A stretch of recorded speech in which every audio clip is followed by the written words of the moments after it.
welcome to the bi-weekly meeting podcast for the OWASP Generative AI Security Project. If you'd like to stay up to date with our project, please click subscribe. And if you enjoy the content or have any questions, please feel free to comment and share. Now, on to our meeting. Okay, well, welcome to our bi-weekly meeting. We're showing you what true collaboration is. Our leadership, Scott and Steve, who typically lead this meeting, or at least warn us when they're not going to attend, and then ask one of us to lead it, are normally here, but we can rally. So, welcome. I see a few new faces, people who don't typically attend. This is typically where Scott jumps in and talks about, our business that's going. Jason, I have the right day, don't I? Today's the right day, right? Yeah, I'm shocked that. Yeah, this is definitely the they- meeting that should be happening right now. Okay, so I will tell you, we had our first board meeting yesterday. No surprise to anyone. So the board member, Ads Dawson, he wasn't available. He had some exciting news that I won't share, since we do post this fairly publicly, but a big event. So he was unable to attend. Myself, Scott Clinton, Steve Wilson, and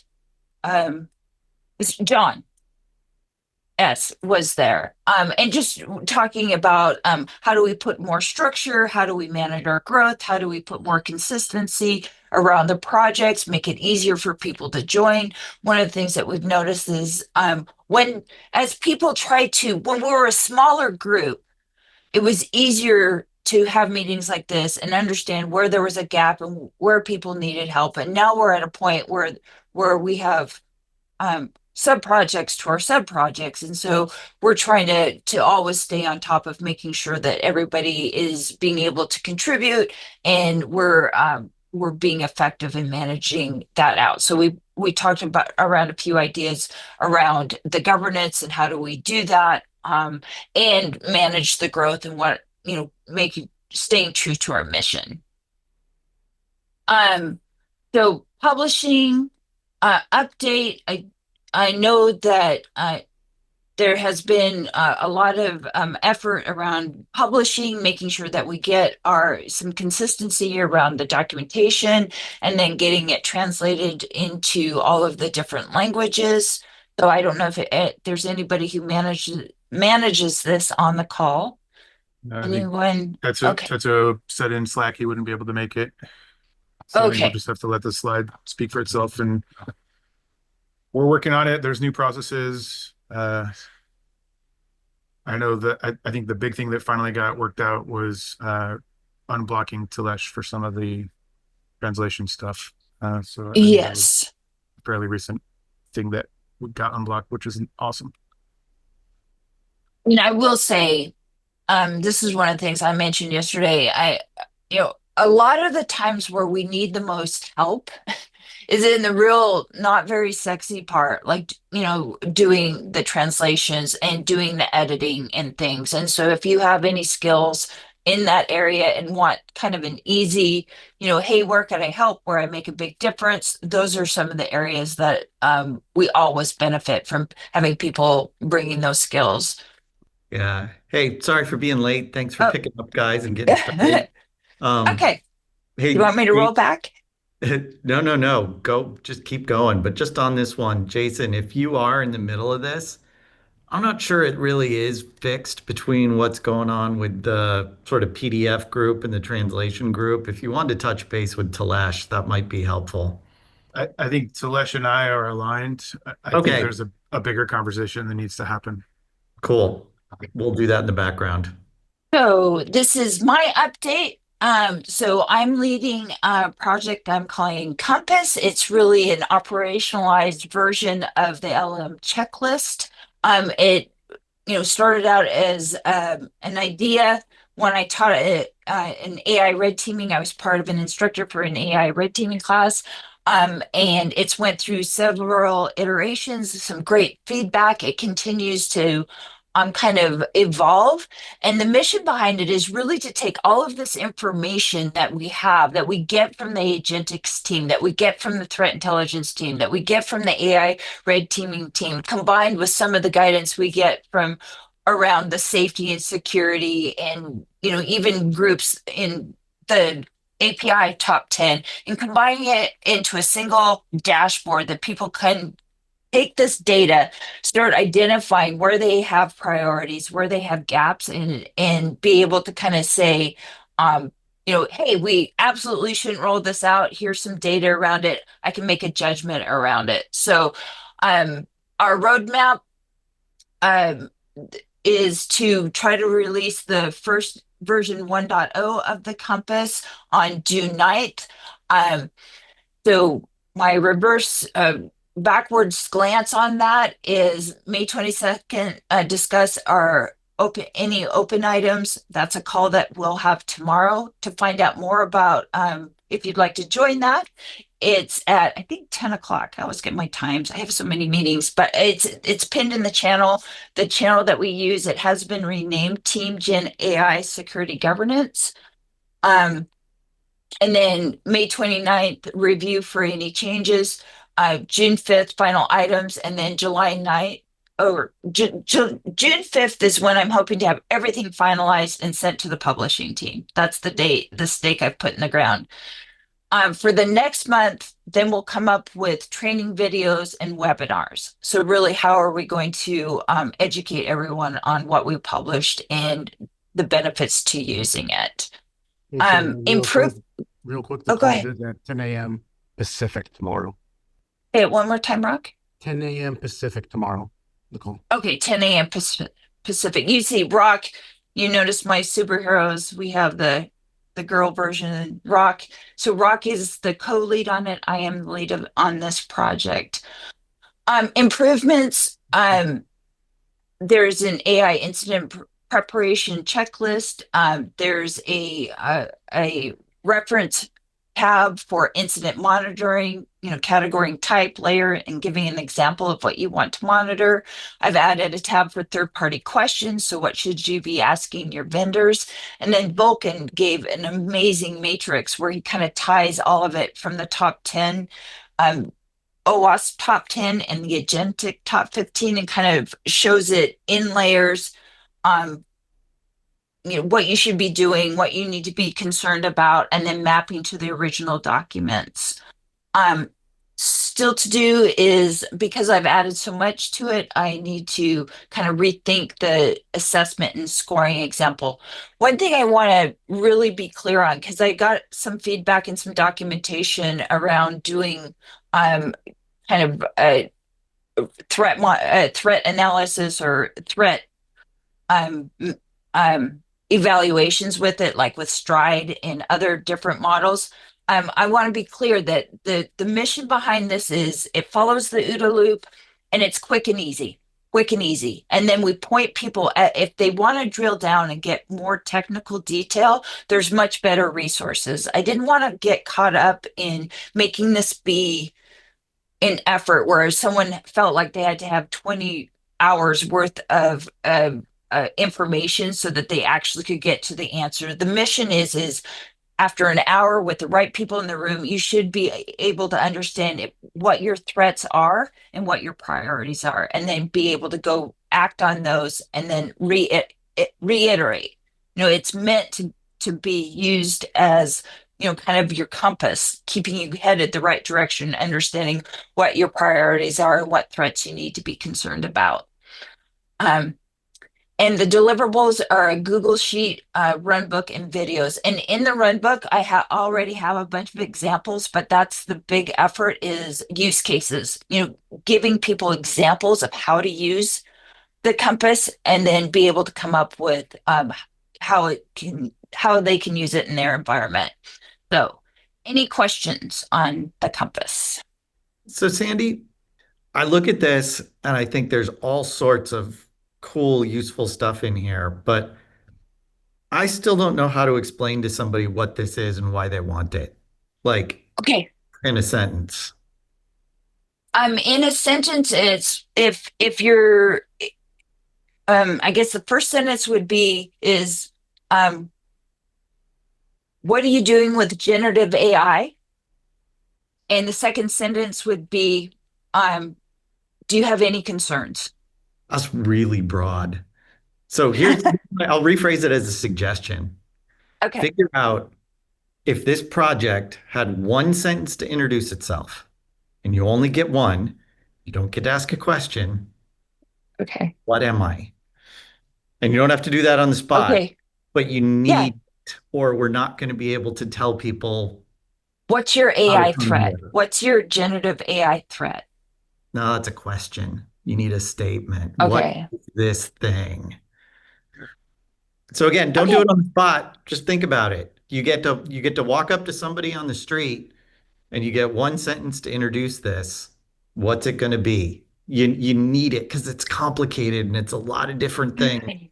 And we got to figure Yeah, it's wrap it into one thing that people know what it is. Because even at this point, the name, the fact that you gave it a brand, even if that's an acronym, which I think it is, that means it's not self-describing. It's not the top 10 list. It's not even the CISO checklist. Right now, there's well, it no kind of is. descriptor on it. It's the CISO checklist operationalized. So it's actually putting the data and the practice behind the checklist. Well, that's probably something about what you got to rally around. But again, I think right now it's tough to bring somebody to it. And the fact that we've Okay. kind of gone around this many times, we got to figure out how to really crisp that up to get you maximum impact. Okay, I'll reach back to Jason has always been Jason and Rock and Krishna are always my guys that kind of keep me on target. So I'll take that as a to-do item to um help them. Yeah, we can collaborate in Slack.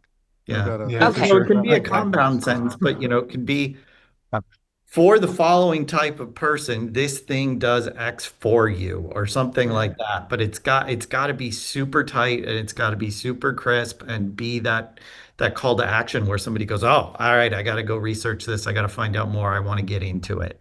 Yeah, I'm with Okay. you on that. Like, there's a lot there, and it's really good stuff that a lot of people need. We have to figure out how to make it approachable, and I hear you, and I agree. Sandy, Rock, you, and we can all work it out. Let's put our Okay. heads together and figure out how to make that happen. I'm gonna Okay. start the Yeah. chat now. I wrote you guys a blog after the last discussion about this, but I'm not sure you all saw it and I'm not sure you knew it was for you. So I'll paste it in the chat so you all know. Okay. Okay. Hey, I hinted at a thing for you, but now I'm going to hit you in the head with the hammer. No, More or less, pretty much. I'm not sure whose slide this is, but I will turn it over to them. Let's be. So this is the AI Red Teaming Project. Mostly, I'm just letting people know this is still a thing. The Testing and Implementer Handbook is still a thing that's going forward. We said we were going to do it, and then Krishna stepped back and I stepped up, and I've been very slow to fully adopt the responsibility of stepping up. So mostly just letting people know I haven't forgotten about it. I am still running with it. Meetings are getting back on track next week. It's been a month since we've had a meeting, just as a result of travel and other things. So getting those back on track next week. We do have our proposal doc started so that we can propose the Testing and Implementer Handbook. I linked to it in the slides there. Reach out on the Red Team Slack channel if you don't have access to the slides and you would like to know where that doc is. Happy to have people chime in if you are interested. Planning end of May for that. So Okay. I think that's it for that right now. Well, okay. So, what do you need help with, Jason? Right now we're just in the proposal phase. So I need to figure out what making a proposal actually looks like now, because it's different than kind of the ad hoc way we've been doing it. So I have the template. The template's been started. Sonu and Waswa and a couple of other folks have added a bunch of content to it. I just need to figure out what the proposal process looks like. we've got a doc started, and I think that's the first main part. But then I need to figure out what the rest of that process is. So I think we have published on the website somewhere what the process is, and I just need to go educate myself. Really. Okay. The refresh. Okay, we have other business, and I think I don't know about you. It feels like we still have an RSA hangover. I should. I I should. think there's definitely been a lot going on. And yes, I think we are coming out of RSA where everybody here put a lot of energy into that. So I think it's fair for everyone to take a deep breath, reassess, and figure out what we want to do next. And continue to see all this great stuff going on. So it's all goodness. So good morning, guys. If I may as well, I've been quiet as well because everyone has been very busy with RSA, Compass, and all of these things. I didn't create more noise into it. I just want to use the time to let the directors know I'll be submitting some stuff for you guys in terms of data call. So I didn't give up on that. Last year, not much success in that area, but I think data security initiative needs that and feed all of the other initiatives as well. So I've been working on this in a template on the background. And also I would like to do like a refresh for our wiki. So I'll be contacting you guys and then we go from there. I didn't have the time to put a slide today, but I just want to give the heads up. And yeah, I'm still running with the vision. Okay. Great. I didn't catch what Scott said yesterday. Steve, what is the process on the wiki? Do we all, if you were able to update the wiki, you still have access and you still want us to update the old wiki, or what is the mission, or what's Scott's guidance on that right now? The way I would view the wiki that we have today is view that as a pure form. Staging? It's a pure form working space for the sort of open sourcey part of the project, right? And Okay. you know, when you want to share some stuff and you know, again, when we get back to working on the top 10 and things, that's this very distributed, collaborative thing. Wikis are great for that. And if your sub project wants to go stand up a folder on the wiki, knock yourself out. I think what Scott is looking at though is that whole GitHub site, inclusive of the classic GitHub part of that that's built out of weird scripting language, and then the wiki that's hanging off it. Um, that is that's mostly legacy for us outside of if you're doing development of the top 10. If you want to put out info that's for the world, that goes on the genai.owasp.org site. And I think Scott has posted some info on the public channels, but I expect him to post a lot more on that in terms of if you want to get something up there, there are some new forms for how you request it and how you can get things posted there.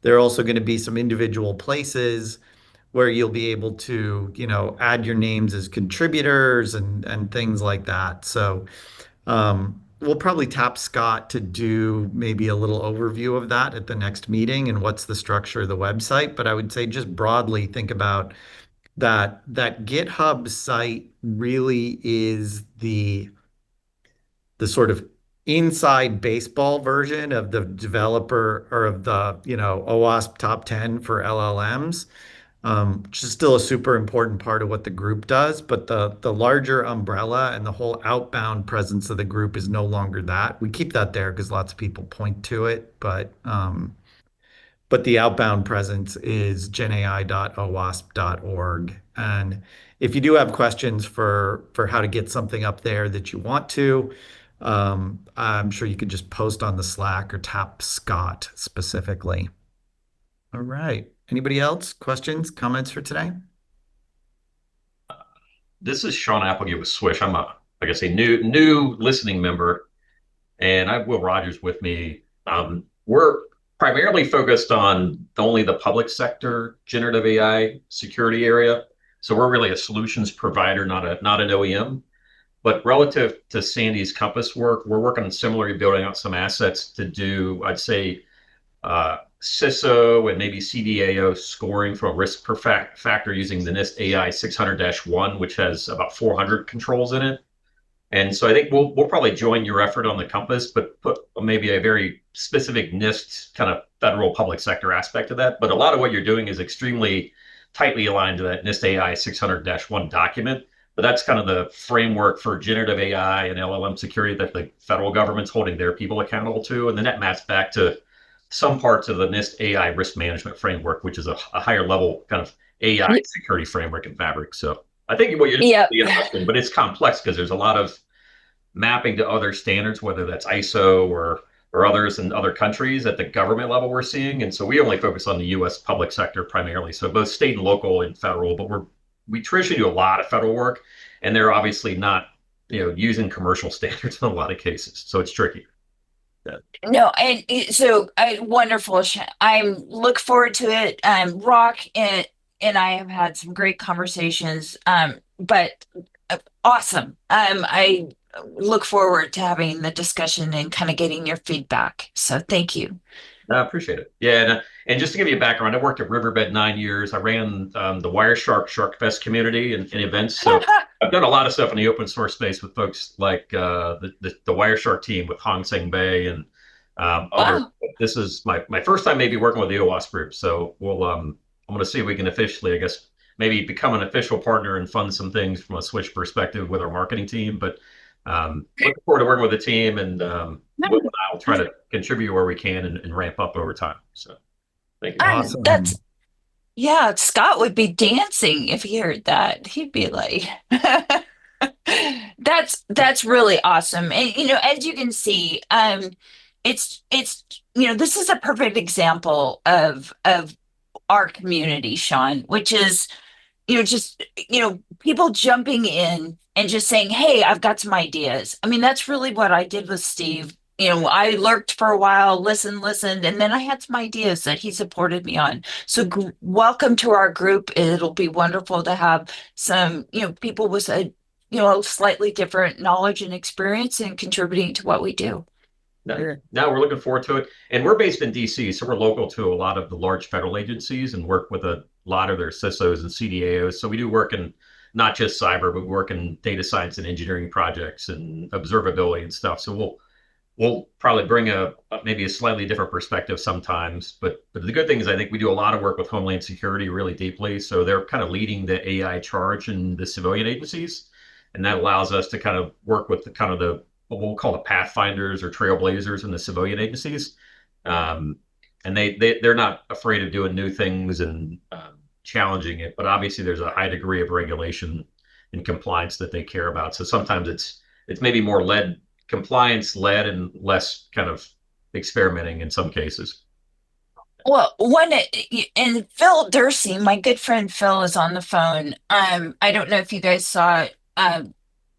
Phil, you've been really quiet. Do you want to introduce yourself? Sure, happy to. Hi, Sandy. Hi, everyone.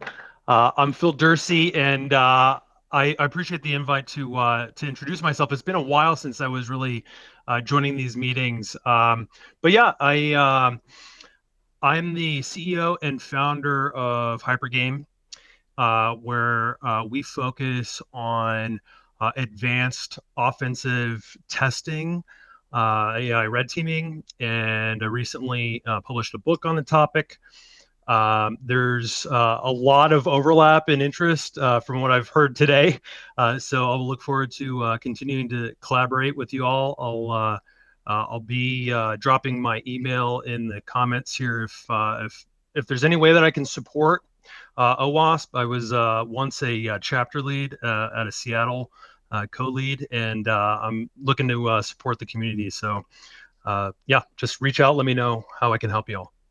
Well, Thanks, Phil, Sandy. I was just thinking with what Sean was talking about. I I immediately saw a connection between. So Phil's book is over 1,000 pages. I'm on page 400 right now. It's amazing. It's so good. And he brings his background. He's one of those few talents that really does have broad experience across AI security, cybersecurity, and traditional military grade red teaming, the true practice of red teaming. So Yeah. thank you for joining us, Phil. Thank you for, the effort that you put into that book. It's fantastic. Sean, it's great to have you. And I'm sorry, is it Will? Is that correct? Oh, Yes. gosh. I get ice cream today. All right. I'll turn it back over to you, Steve. Yeah. So, hey, Phil, I'm just getting into your book. It looks great.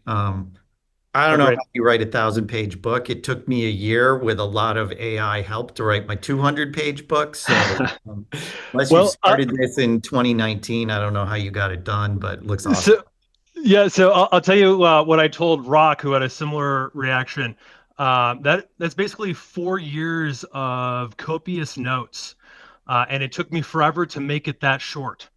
So I've been around for a while working on this stuff. So I'm glad that it's resonating with you, and hope it could be a real asset to everyone. Yeah. What's the famous Mark Twain quote? I am sorry for the long letter. If I had more time, it would have been shorter. Exactly. Yeah. Right. Exactly. Cool.